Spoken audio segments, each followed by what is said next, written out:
பாருங்க. என்ன ரம்யா? ரம்யா மூஞ்ச பக்கம் குரங்கு மாதிரி இருக்குது.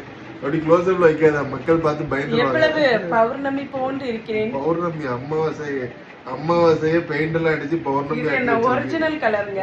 Original colour. நீங்க வந்து கிங்காங் போல இருக்கீங்க. ஹாங்காங்ல உள்ள கிங் தான் நானு. மக்களே நீங்க தான் சொல்லணும், நான் குரங்கு போல இருக்கேனா உங்க அண்ணன் வந்து கிங்காங் போல இருக்காங்களான்னு. அதை விடுங்க. இன்னைக்கு என்ன விஷயம் தெரியுமா? ஃபாதர்ஸ் டே. சரி, ஹாப்பி ஃபாதர்ஸ் டே அப்பா. எதுக்கு சொல்ற? உங்க அப்பாட்ட போய் சொல்லு. நீங்க தான் எனக்கு அப்பா அம்மா. கல்யாணம் முடிஞ்ச மனைவிகளுக்கு வந்து அப்பா அம்மானா அவங்களோட கணவர் தான். உண்மை மக்களே.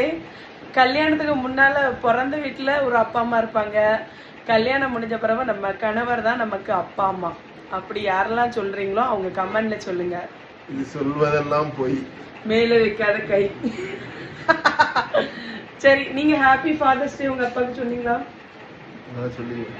நான் வீடியோக்கெல்லாம் சொல்ல மாட்டேன், நான் சொல்லிடுறேன். சரியா? சரி, பாய் சொல்லுங்க. ஹாப்பி ஃபாதர்ஸ் டே அப்பா.